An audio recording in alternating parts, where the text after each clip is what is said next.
welcome to Real Talk with Chris and Travis. I'm Travis. And I'm Chris. Don't forget to like, comment, subscribe, and share this video. And don't forget to catch us on Instagram at Real Talk with Chris and Travis. So today we're discussing how to deal with life living with cerebral palsy and spinal bifida. Alright, so, as y'all know, if y'all follow the podcast, I have cerebral palsy and Travis has spinal bifida. We're both affected differently, but we both still live life, to the fullest as much as we can. And so today, we just kind of wanted to discuss a couple of different, things that's associated with living with these disabilities. And it's a couple of topics that we're going to cover. So, I'll start it off. And the first one I want to talk about would be, I guess you could say, learning to cook, or just cooking. Period. It's different for everybody. I started learning to cook when I met my wife. She taught me how to cook. I started with the meals in the box because you can't get much more simpler than reading directions. But normally for me, when I'm cooking, I would have to, for one, be in a small kitchen, because if the kitchen is too big, then I'm using like one crutch to balance myself, plus holding whatever I'm moving. And I wobble a lot when I walk. So if just picture me holding a pot of boiling hot water, that is not a good picture. So I like I like a small kitchen, because that's really beneficial for me. Yeah, I started off cooking pretty much by watching my mom. But I started off by like boiling stuff first, like hot dogs, boiling some eggs, sausage, stuff like that.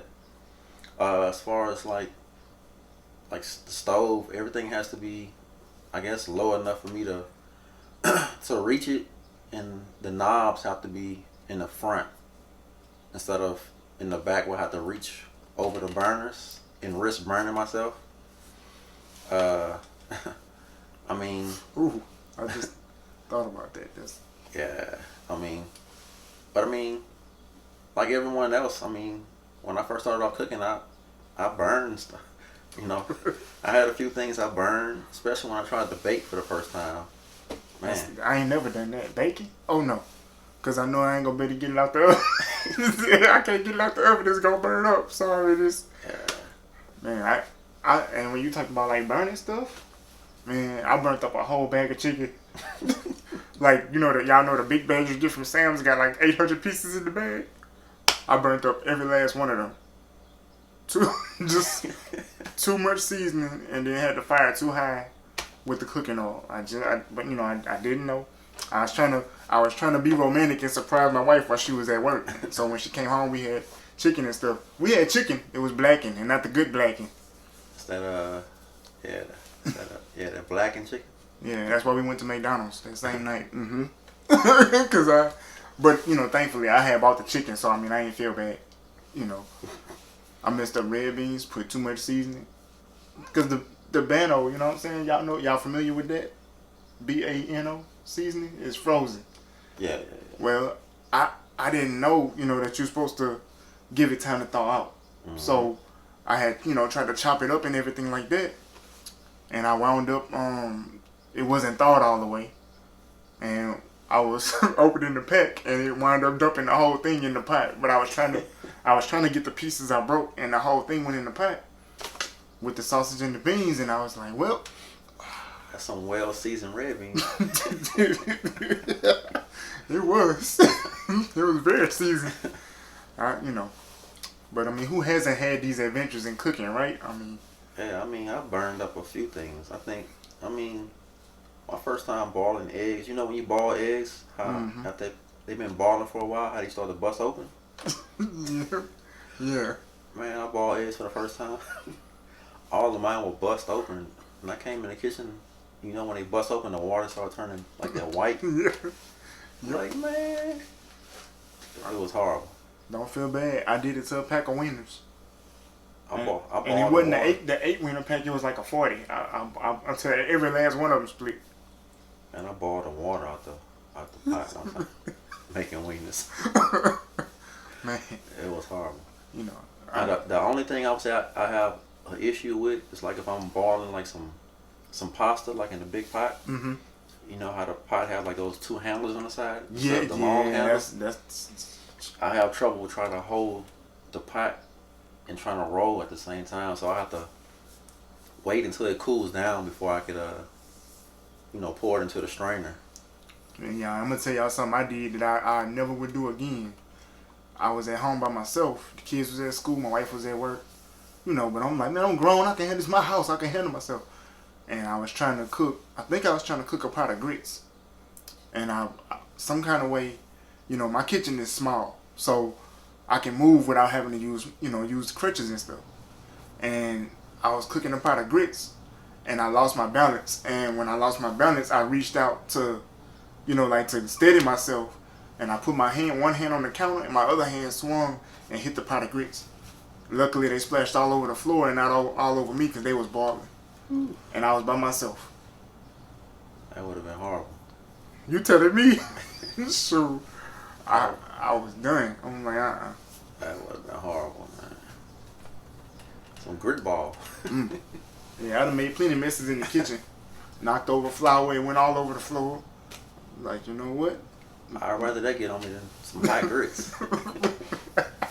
Yeah, adventures in cooking. You heard me? When you're disabled, it's a whole different experience. Yeah, definitely. But I will say this, though. With the ups and downs, you learn a lot. I learned a better way to move, like boiling pots and stuff like that. I went and got a utility cart. They like what you use in a warehouse, stainless steel. And I take that and I roll it in the kitchen with me. And when I gotta move something that's boiling hot, I just sit it on there. Because they made to handle hot objects and stuff like that. I'll sit it on there and roll it to the sink. Yeah. And I ain't got to worry about slipping, falling, none of that. I mean, when you're disabled or a limited individual, I mean, you find creative ways of doing things. So, I mean, yes, sir. You can't do something a certain way, you're going to find another way to be able to do it. So, that's how I look at it. Because you don't want to get burned with grits. Nah. Or grease when you're frying something. Woo.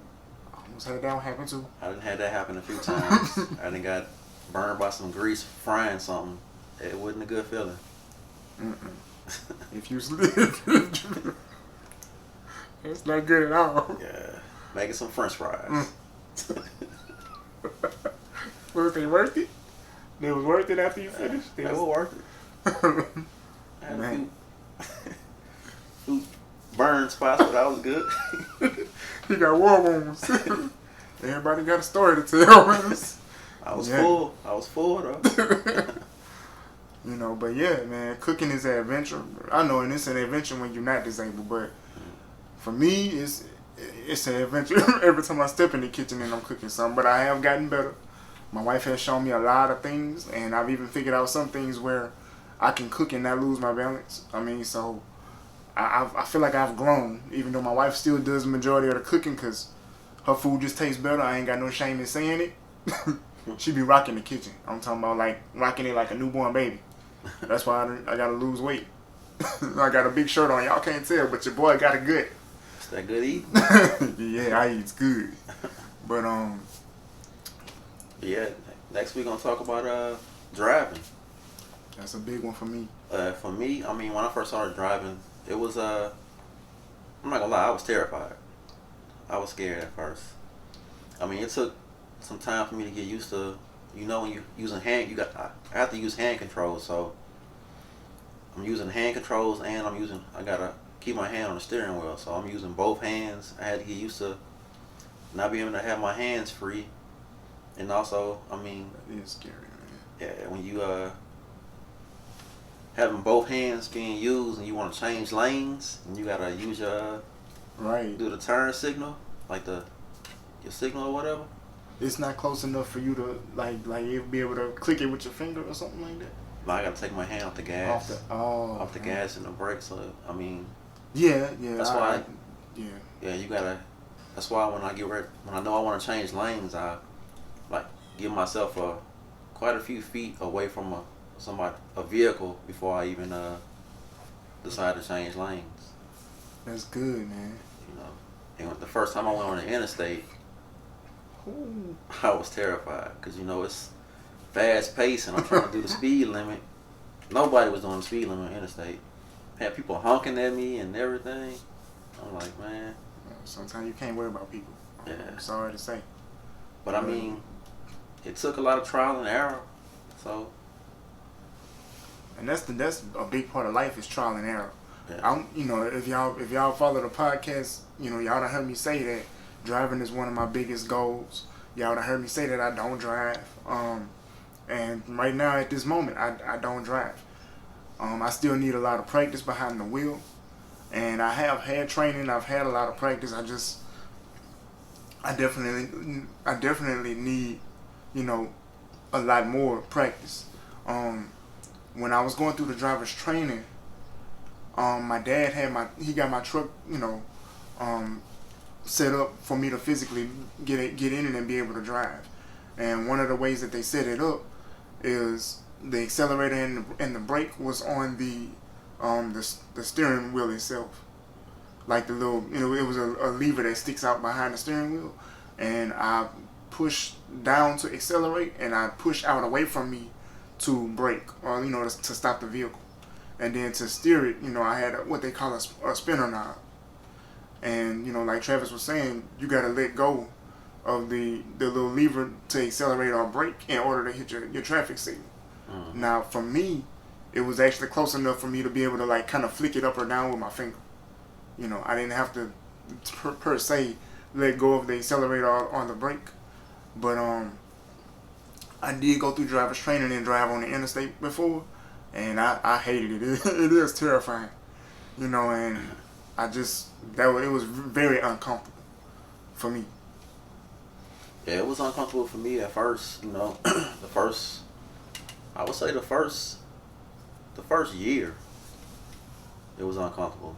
But after that, like just doing it over and over again, it was nothing. Repetition. Yeah, it was nothing after that. Repetition, man. That's sometimes they say experience is the best teacher, and sometimes they right. And sometimes the best way to get something, I say just about perfect, is just to keep doing it. Because if you don't do it enough, then you won't know where you need to make your adjustments at. And if it's something you really want to do, like driving, you're just going to have to do it a lot, Mm-hmm. And now I'm pretty much driving all over the place. The furthest I've driven is Chicago. So, I mean, that's a long drive if you ever driven to Chicago. I heard it's a long drive. I've never been. I heard it's a beautiful city, though. Yeah. So if y'all from Chicago, what I'm saying, let us know in the comments. Or wherever y'all from, drop it in the comments. Yeah. We from Louisiana. They don't drive all that fast here, but I can imagine, but I've been to Texas. Interstates in Texas is just... Houston. Houston, man. Houston is dangerous. That's what I know. We went, and I was riding. I wasn't driving. But thank God my dad, he been a lot of places and he know how to drive well. So, but it was really crazy out there. The interstates is like the interstates in Houston is like the Autobahn. That's just wide open. It's just wide open, man. Speed racer. People just. I think I seen somebody look at somebody else and they was racing each other. I think I saw that. I don't know why they have speed limits there because nobody's doing the speed limit. I bet they're giving out a lot of tickets. I doubt it. You don't think so? I doubt it. Man, that's probably why they ain't work. That's why everybody drive the way they do. You can't. I mean, Houston is huge. I mean, 6 lanes, just wide open. So if you're somebody who like to drive fast, you in heaven. If you somebody that drives slow, you could wind up in heaven. How did I get here, Lord? You're driving too slow. That's what happened. Yeah, just stay on. Just take the surface streets if you want to drive slow. Because if you get on the interstate in Houston, that sound like me. You better be prepared to go about 80, 90. Oh, he said 80, 90. Yeah, it's crazy. So cooking, driving, all of that's a part of life. You know what I'm saying? You got to be able to drive or at least catch rides to get to work. You know what I'm saying? Because you got to have money. You can't live life and not have no money. You know what I mean? Unless you just really lucky. But you gotta have money, so you know you gotta work. And I remember like people around me when I was like turning 18, they was getting jobs. Like, you know, my friends, family members who was turning 18, they was getting jobs, and I was just like, I don't think anybody gonna hire me because, you know, I'm disabled. I can't, you know, I never said I can't do a lot, but I knew I was limited in what I could or could not do, and that scared me, you know. But that's why you pray, and that's why you have faith, and that's why you keep going. Because my first job was actually at the church we was attending at the time, and it wasn't a paying job. It was just like a volunteer kind of job, and I worked in what they called the tape ministry, like recording the services and putting labels on the tapes, so that after the service, people would get, you know, copies of the service if they wanted to listen to it in their car and stuff like that. It was like me and two other people in there, and that was my first, you know, first steps as far as a job. You know, I was hungry. I was willing to work. I just had to, you know, somebody had to give me a chance. And then once I saw that I could do, you know, the tape ministry thing, then a member of the church actually approached me and was like, you know, I was talking to your parents and they was like, you finna graduate high school, you know, had you put any thoughts into what you wanted to do? And at this point I did not. And he was like, well, I got this office, you know, where I help patients and stuff like that, and I'm looking for somebody to help assist my secretary with taking messages when she's not in the office. And I was like, I'm absolutely interested, because that was a paying job, my first one, you know. So I absolutely took that job, and I feel like I rocked it, you know what I'm saying? I did. I mean, it's not hard to write down messages and pass them along. So he gave me the opportunity, and I blew it out the water. Yeah, for me, my first job was in retail. I mean, I started off as a greeter. Hello. I mean, it was, you know, my first job. You know, I'm making money. I was happy about having my own money, being able to help my mom out, being able to buy my own whatever I wanted. Right. You know, so I was excited about that. I mean, did that job for a while, then I moved into the automotive department, writing service tickets. Did that for a little while until I finished college, and then moved up to higher positions, you know. And yeah, I mean, it's been most of my jobs have been mainly like office type, like behind a computer type job. So I try to pick things where I know I would be good at. You know, I wouldn't have to really do any like real hard work as far as moving like heavy things, or just being able to give somebody, I guess, ammunition to try to slide you out the door. Slide me out the door, try to say I'm underperforming, something like that, you know. So I know I after I worked with the office job people, I wound up kept looking for jobs, and because working in the office job, I mean, like, I wasn't getting a lot of hours, you know. And like I say, I was hungry, you know what I'm saying? I wanted to work, I wanted to make my own money, because I was around people who was my same age, and they was like, man, yeah, I gotta go work this time, and I gotta go to my other job too. I'm like, you got two jobs? You got two jobs? I'm trying to get one, my boy. They ain't trying to hire nobody. You can't put no word in for me. And people, you know, when you normally tell them that, they like, yeah, I'm gonna put the word in for you. Y'all know how people do. They don't put they don't put the word in for you. You out there on your own, you know. But somebody did tell me, they was like, man, if you looking for a job that's decent, try Walmart, because they always hiring people with disabilities. And I was just like, man, I shop in Walmart, man. That place huge. So I happened to go, you know, put the application in, and I wound up getting hired at Sam's Club, actually, because I found out they was the same corporation. And for me, the rest was history. I mean, I was there, 12, 13 years? And I did everything I possibly could, learned everything I possibly could. Y'all, I even learned how to operate the forklift. Now, I never had to get on it and do anything, but I did learn how to operate it. I just thought that was funny. Somebody that don't drive a regular vehicle, but they let you on a forklift. Like, you know, I did try to get stuff out the steel one time, but I wound up having to let somebody else get on the lift because I couldn't see straight or whatever. I guess you could play it that way. But I mean, they gave me the opportunity, and that's the biggest thing in life is just that you want that opportunity, you know. And when you get that opportunity, you know, you're not trying to play with it. You're not trying to be lazy with it.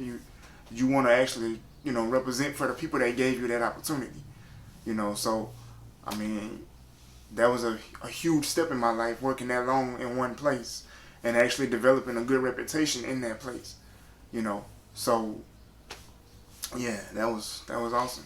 Yeah, I would say if you have a disability, no matter what it may be, just go after what it is you want. Don't let nobody try to down talk you or try to, you know, tell you what you may or may not be able to do. Just go for it. You know, don't, you know yourself better than they do, so just go after what you want. Right. I mean, because to me, my ultimate goal was to be able to move out of my parents' house and live on my own. You know, and that's something I told them frequently from the age of 14, 15, all the way up to I was 19, 20, you know, 21. Because, and don't get me wrong, my parents were great to me. They taught me everything I know. Well, majority of the stuff that I know. You know, so it's not that I wanted to leave because they was horrible parents. I was just one of those kids that knew, like, I'm going to be full grown soon. And I want to be able to be, you know, on my own.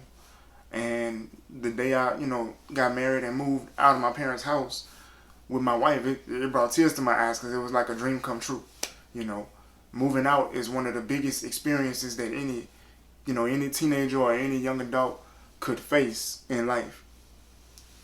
Yeah, moving out for me, man, was always a big thing as well. It was right up there with driving, you know, having my independence. You know, my first time moving out of my parents' house, I moved to Florida. And that was like a dream come true. You know, anybody that knows me know that I'm always talking about moving to Miami. So my first time moving out, I went to Florida. You know, and that was like a dream right there. You know, and I came back. The nightlife bit him like a bad bug. He was like, "Oh, I got to be back out here." Yeah. And I came back, got my own place, and I mean, it's like you can't really explain it when you have your own. It's like no other. I mean, you know, waking up in the morning in your own place, like nobody telling you don't do this or go do that. It's just like, right. You can't explain it. You know what I'm saying? And for me, it's like when I moved out, in my mind, I was like, I ain't trying to move back, because I knew too many people who was all excited to move out on their own, but then they wasn't mature enough to just keep things going and wound up having to move back. And it's like, I ain't trying to move back. When I move out, I'm out. When I move out, I'm out. You know, and I mean, it ain't nothing like having your own, man. Yeah, you can say that again. Just move around how you want to in your own place. If you know what I'm saying. Have whoever you want to come over, whenever, you know.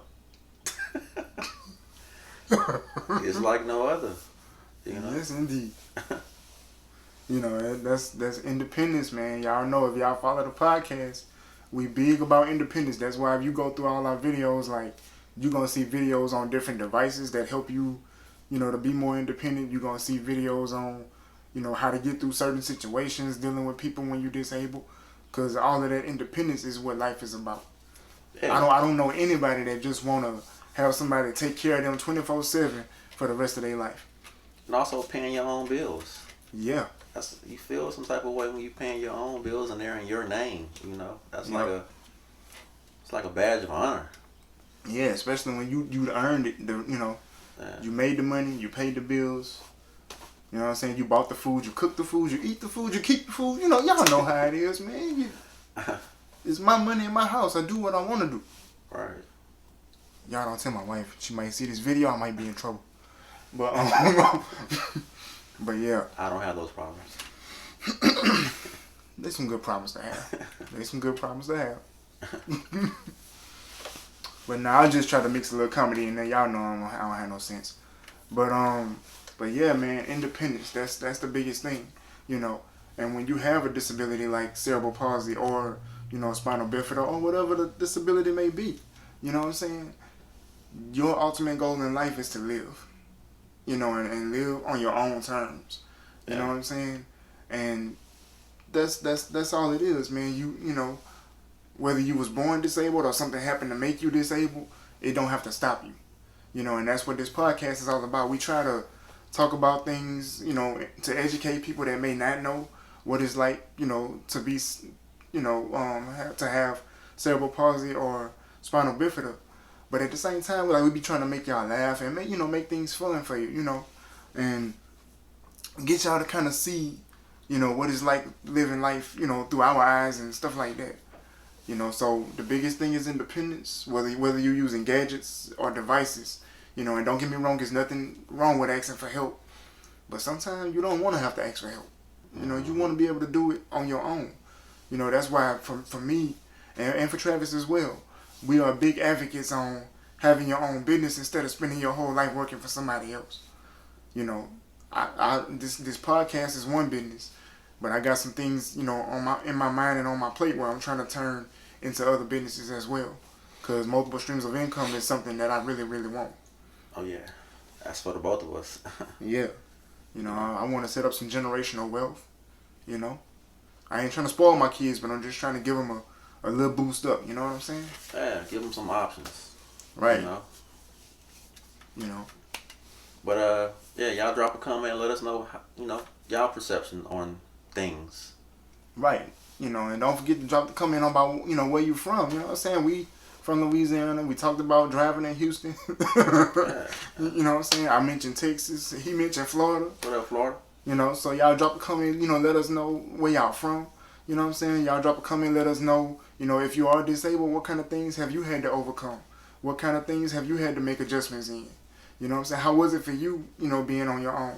Or if you're not on your own yet, you know what I'm saying? Drop in the comments, you know, what are you doing to prepare yourself to be on your own? You know, for me, it was working, you know, trying to put up money, asking a lot of questions, you know, learning all I could. That's how I prepared myself to be on my own, you know. So, you know, like I said, man, y'all drop a comment. And again, don't forget to like, comment, subscribe, and share this video. And don't forget to follow us on Instagram. And also, if y'all want to, you know, talk to us or get anything off your chest, we have an email address. It's realtalk@chrisandtravis@yahoo.com. So y'all can catch us there as well. And we'll be back with another video. Stay tuned. And we out. Peace.